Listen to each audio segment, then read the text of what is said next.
আসসালামু আলাইকুম। কেমন আছেন সবাই? আশা করছি সবাই ভালো আছেন। কাছে দূরে যে যেখান থেকে এই মুহূর্তে আমার ভিডিওটি দেখছেন সবাইকে অসংখ্য ধন্যবাদ জানিয়ে আজকের ব্লগটি শুরু করছি।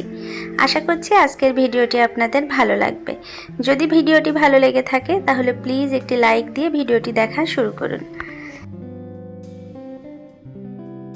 আজকে ভোর রাত থেকে বৃষ্টি শুরু হয়েছে আর কেন জানি সকাল সকাল ঘুমটাও ভেঙে গিয়েছে। তো এই কারণে সকাল সকাল উঠেও পড়েছি, নাস্তাটাও কমপ্লিট হয়ে গেছে সবার। আর আমি একটু গ্রিন টি নিয়ে খুব আয়েশ করে বসে খাচ্ছিলাম। তো খেতে খেতে মনে হলো যে না, আর আয়েশ করা যাবে না।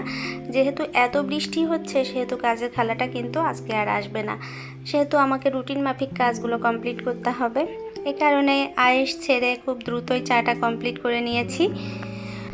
চাটা শেষ করার পরে ভাবলাম যে ঘরের টুকিটাকি যেসব কাজ আছে সেগুলো দিয়ে আজকে প্রথমে কাজ শুরু করি, কারণ এগুলো পড়ে থাকলে শুধু ডাইরেক্ট যদি আমি রান্না করতে চলে যাই তখন কিন্তু দেখা যাচ্ছে যে এলোমেলো লাগবে সব কিছু। এ কারণে ঘরের অন্যান্য কাজ যা ছিল সব আজকে প্রথমে শেষ করেছি, তারপরে রান্নার দিকে গিয়েছি। তো গতকাল যেহেতু বৃষ্টি শুরু হয়েছিল আর বারান্দায় কাপড়ও ছিল, সেই কাপড়গুলো রাত্রে তুলে রাখা হয়েছিল। তো ভাবলাম এখন এগুলো ভাঁজ করে নিই প্রথমেই, কারণ কাপড় চোপড় এলোমেলো থাকলে কিন্তু ঘরটাও পুরো এলোমেলো লাগে। এ কারণে প্রথমে কাপড় চোপড়গুলো ভাঁজ করে নিচ্ছি। আর এই যে প্রথির এই ছোট ছোট জামা প্যান্টগুলো ভাঁজ করতে আমার অনেক বেশি ভালো লাগে। একটা মেয়ে বাচ্চার শখ এ কারণেই ছিল যে ছোট ছোট জামা কাপড় আমি নাড়াচাড়া করব, এটা যেন অন্যরকম একটা শখ।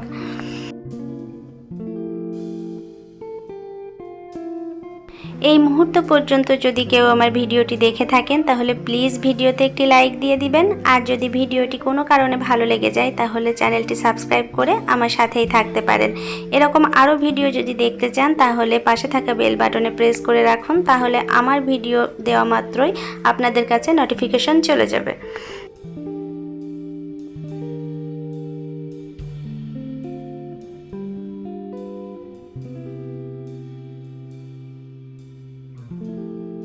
এই কাজটা শেষ করে আমি প্রথিকে খেলতে বসিয়ে দিয়েছি, আর প্রথি তার হাঁড়ি পাতিল নিয়ে রান্না বান্না শুরু করে দিয়েছে। আসলে ওকে আমি কখনো শেখাইনি যে তুমি এইভাবে খুন্তি হাতা দিয়ে নাড়াচাড়া করে রান্না করো, ও কেন যেন একা একাই করে। আসলে মেয়ে বাচ্চা তো হয়তো সহজাত প্রবৃত্তিতেই এই খেলাটা এইভাবে খেলতে হবে সে বুঝে গিয়েছে, আর সেভাবেই সে খেলাটা করে আনন্দ পায়।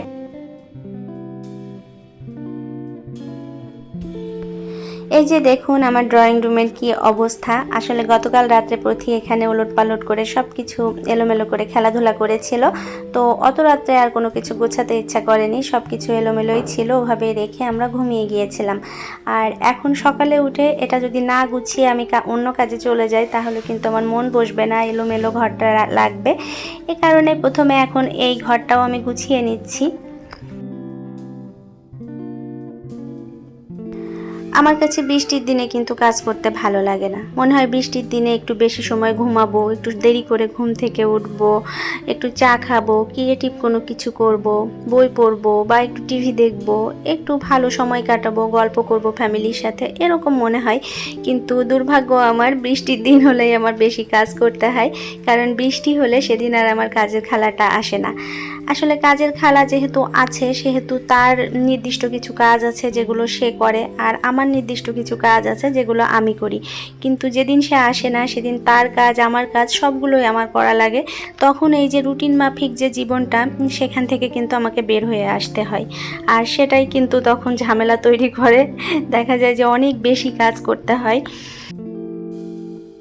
কাজ করতে যে খারাপ লাগে তা কিন্তু না, দেখা যাচ্ছে যে খালা যেদিন আসে না সেদিন কাজ করতে গেলে তার যে অসঙ্গতিগুলো সেগুলো আমার চোখে পড়ে, আর সেগুলো খুঁটিয়ে খুঁটিয়ে করতে করতে আমার অনেক দেরি হয়ে যায়।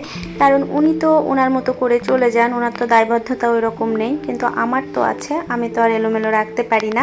এ কারণেই একটু ঝামেলা লাগে। তো যাই হোক, ওদিকের রুমগুলো গুছিয়ে এসে এখন নাস্তার পরে কিছু থালা বাসন ছিল সেগুলো এখন একটু ক্লিন করে নিচ্ছি। আজকে আসলে ভিডিও করার কোনো প্ল্যান ছিল না। আমি আসলে ভিডিও কিভাবে করি, যেদিন করব তার আগের দিন আমি একটা প্রস্তুতি নিয়ে রাখি যে না আজকে একটা ভিডিও তৈরি করব।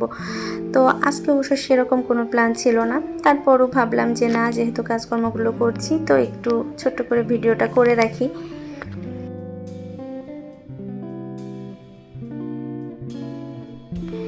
এখন আমি কিছু ডিম সেদ্ধ বসিয়ে দিচ্ছি, আর ডিম সেদ্ধটা দেওয়ার পরে আমি কিছু লবণ দিয়ে দিচ্ছি, তাহলে খোসাটা ছাড়াতে খুব সুবিধা হয়, লেগে থাকে না ডিমের গায়ে, একদম ক্লিনভাবে উঠে আসে। তো ডিমগুলো সেদ্ধ হতে থাকুক আর এদিকে আমি ঘরটা ঝাড়ু দিয়ে নিই। অফ ক্যামেরায় আমি আরও কিছু কাজ করে নিয়েছি, সমস্ত ফার্নিচার মোছা, ঝাড়া মোছা মানে সব করে নিয়েছি। এখন ঘরটা ঝাড়ু দিলেই এদিকের কাজকর্ম আমার মোটামুটি শেষ হয়ে যায় আর আমি রান্নাবান্নার দিকে মন দিতে পারি। অনেক আপু আন্টি ভাইয়ারা আছেন যারা আমার চ্যানেলটাকে সাবস্ক্রাইব করে আমার ছোট্ট চ্যানেলটাকে একটু একটু করে এগিয়ে দিচ্ছেন, তাদের প্রতি আমার অন্তরের অন্তঃস্থল থেকে ভালোবাসা জানাই। প্রয়াসের বাবা নামাজে যাচ্ছে আর প্রথি তাদেরকে বিদায় দেওয়ার জন্য ঠিক এভাবেই দাঁড়িয়ে আছে। ও আসলে কেউ বাইরে গেলে এভাবে দাঁড়িয়ে থাকে কাউকে বিদায় দেওয়ার জন্য। তো ওদেরকে বিদায় দিয়ে আমি চলে এসেছি রান্নাঘরে, আর আমি একটু পেঁয়াজ আর রসুন এখানে ব্লেন্ড করে নিচ্ছি ডিম ভুনা করার জন্য। এই হ্যান্ড ব্লেন্ডারটা আমার জন্য অনেক কার্যকরী হয়েছে। আসলে আমার যে বড় ব্লেন্ডারটা আছে সেটা আমাকে টেনে অন্য জায়গা থেকে বের করে আনতে হয়, যেহেতু আমার রান্নাঘর ছোট, আমি ওটাকে রান্নাঘরে রাখতে পারি না, এনে তারপরে আবার সেটাকে জায়গা মতো পরবর্তীতে রাখতে হয়, অনেক ঝামেলা লাগে। কিন্তু এই হ্যান্ড ব্লেন্ডারটা হওয়াতে আমার অনেক বেশি সুবিধা হয়েছে। আমি প্রথমে কিন্তু এটা প্রথির খাবার ব্লেন্ড করার জন্য কিনেছিলাম, তো এখন আর প্রথি তো ব্লেন্ড করা খাবার খায় না, প্রথি এখন সলিড খাবার খায় ভালো মতো। তো এই কারণেই এখন আমার কাজে লাগছে ব্লেন্ডারটা।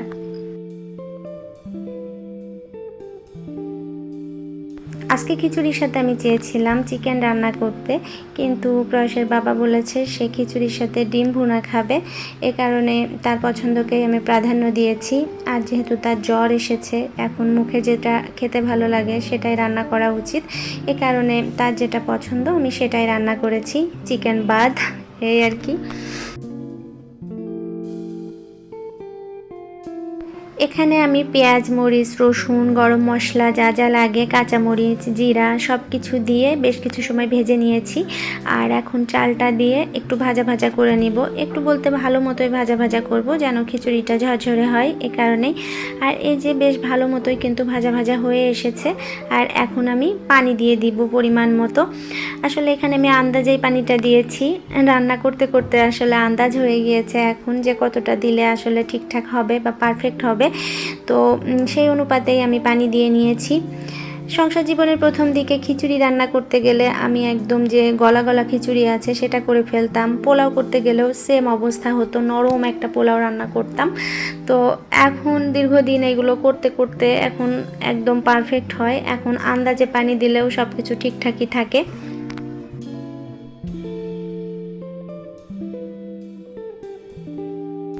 প্রথম দিকে রান্নাবান্নার কথা মনে হলে এখন আমার বেশ হাসিই পায়, কারণ কিছু কিছু রান্না ভালোই করতাম, আবার কিছু কিছু রান্না এমন খারাপ করতাম যে আমি নিজেই খেতে পারতাম না, কিন্তু প্রয়াসের বাবা দেখা যাচ্ছে বিনা বাক্য ব্যয়ে সেগুলো খেয়ে নিত। কিভাবে খেত আমি জানি না, কিন্তু খেয়ে নিত।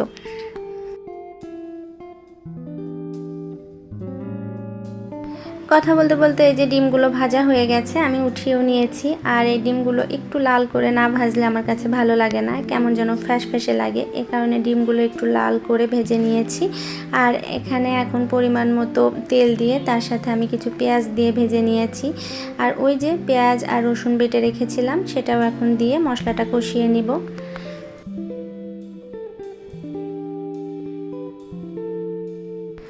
মশলাটা বেশ কিছুটা সময় ধরে আমি কষিয়ে নিয়েছি, যখন কাঁচা গন্ধটা চলে গেছে তখন এই ডিমগুলো দিয়ে একটু ভাজা ভাজা করে নিব, তারপরে আমি এখানে পানি দিয়ে দিব।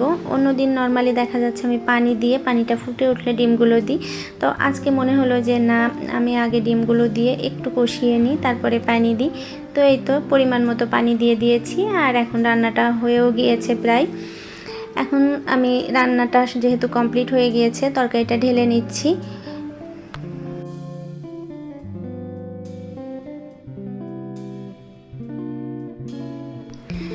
এই যে সমস্ত কাজ শেষ করে প্রতীকে খাইয়ে ঘুম পাড়িয়ে এখন আমি খেতে এসেছি। আর প্রয়াসের বাবা অনেক আগে খেয়ে নিয়েছে, যেহেতু প্রয়াসের বাবার জ্বর ছিল আর তাকে টাইমলি কিছু মেডিসিনও নিতে হবে, এ কারণে ওদেরকে খেতে দিয়ে দিয়েছিলাম। আমার জন্য অপেক্ষা করার আসলে কোনো প্রয়োজন নেই। তো আমি এখন খেতে বসেছি, বেশ অনেকটা খাবার নিয়ে নিয়েছি। আর মিনা কার্টুনে বলতো না আজকে আমি মেলা কাম করছি, তো হ্যাঁ আজকে আমিও মেলা কাম করছি, এ কারণে আমি অনেক বেশি খাবার নিয়ে বসেছি। আসলে খাওয়ার কাজটা আমার কখনোই তড়িঘড়িতে হয় না, আমি একটু নিরিবিলিতে খেতে পছন্দ করি। এখন সবাই ঘুমাচ্ছে আর আমি নিরিবিলিতে খাওয়াটা শুরু করেছি। তো ওই নিরিবিলিতে খাবার খেতে খেতে আপনাদের কাছ থেকে বিদায় নিয়ে নিচ্ছি। দেখা হবে নতুন কোনো ভিডিওতে। আসসালামু আলাইকুম।